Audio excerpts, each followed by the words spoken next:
four Aimmas, Imam Shafi, Imam Ahmad ibn Hanbal, Imam Abu Hanifa, Imam Malik, all the great four Aimmas said that if you find any of my fatwa which goes against Allah and His Rasul, throw my fatwa on the wall. وَإِذَا صَحَّ الْحَدِيث فَهُوَ مَذْهَبِي. And if you find a hadith which is authentic, then that is really my madhab.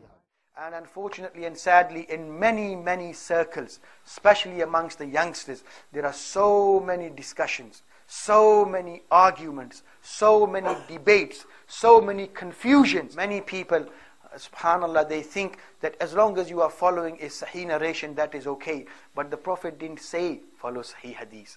He said follow sunnah. And the sunnah, ordinary person can't come up with it. And this is the responsibility of the fuqaha. So when you follow the fuqaha who have been followed for almost 12 centuries, Imam Abu Hanifa rahimahullah, like I said, up to today even, more than half the ummah follows Hanafi fiqh. A large portion of the ummah follows Imam Shafi. A large chunk again follows Imam Malik rahimahullah. And perhaps from all the fuqaha, the least is Imam Ahmad bin Hanbal rahimahullah. His followers are mainly in Saudi Arabia, or used to be. Nowadays, there's a general trend to abolish. They think even taqleed or following the A'immah is a bid'ah, is a shirk. That is not the case, my dear brothers.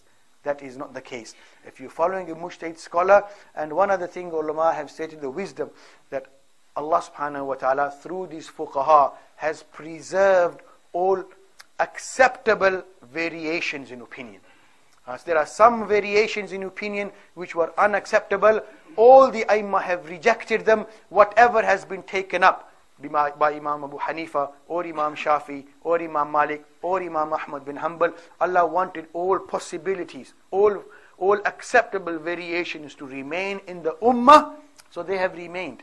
And anything which hasn't been taken up by the fuqaha, even though it might be in sahih hadith, then it shows, if it wasn't taken up by the A'immah, then it is matruk. It is matruk, it was abolished, or not kept up by the Prophet sallallahu alaihi wasallam or the Sahaba. Otherwise, the Sahaba would have kept up, and it would have been taken up by the Ummah. So what has been abolished and didn't exist for 12 centuries, and now, if people want to follow it, some people like Imam Abu Hanifa, they say, my madhab is sahih hadith.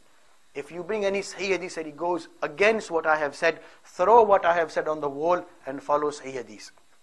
Have you heard this? Most people have heard this. And so what they say, look, this says in Bukhari, sahih hadith, so you have to throw out what Abu Hanifa said, but I have yet. And if anybody can bring me one issue in which they can prove that there is a sahih, undisputed hadith which goes against a qawl of Abu Hanifa rahimahullah, and which it doesn't have a sahih hadith to back it up, I would love dearly to someone to prove even a single issue which Imam Abu Hanifa has spoken, and he goes against a sahih hadith which is unanimously, universally accepted, and for which there is no other contradiction, then I would love them to prove it.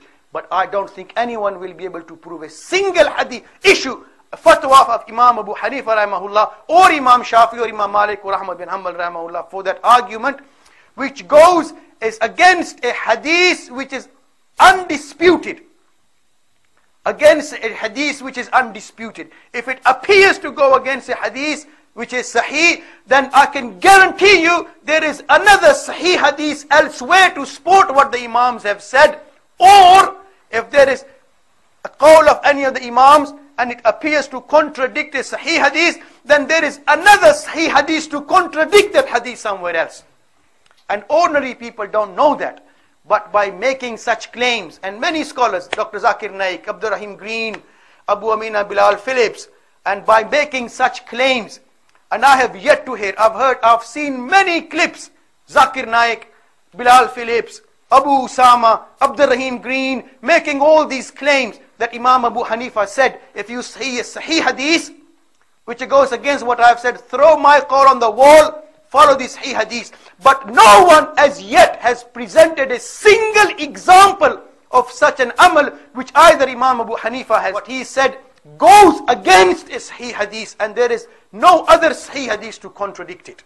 So when people make such claims on the internet or all over the world, what they are really saying, don't follow Abu Hanifa, don't follow Shafi, don't follow Imam Malik, don't follow Imam Ahmad bin Hanbal, follow Sahih Hadith only. But you don't know whether that Hadith is really Sahih. You don't know whether that Hadith is mansukh or not. And even if it is classified as Sahih, it's not been classified as Sahih by Rasulullah. It's been classified as Sahih by other muhaddisun. So if you're going to follow another man's opinion at the end of the day, then what's wrong with following the opinion of a man whose opinion has already been followed for 12 centuries? So we can't get away from the fact that all of us are blind followers, and we have no choice but to be blind followers. Because if somebody says this is Sahih Hadith, how are you going to guarantee 100% it is Sahih? It's not, the Prophet didn't say it, another man said it. And Imam Bukhari, rahimahullah, for example, in his compilation, there are 8-9 chains. Imam Bukhari didn't meet them all. He only had to base his judgment on what he heard, hearsay. So you have to place your trust blindly on Imam Abu Hanifa or Albani or other muhaddisun or bin Baz, that what he is saying is Sahih. And is it really Sahih? You can argue all night and all day till Qiyamah, and you will go round and round. We've got no choice but to place blind trust. So if we're going to place our trust somewhere and trust someone, yes, then why not follow the people who have been followed for 12 centuries? And by following them, what's happened? It's produced great muhaddisun, great fuqaha, great ulama, and people have managed and lived together. And mashallah, deen has prospered. But now, in this time and age, we see so much fitna on the name of Quran and Hadith.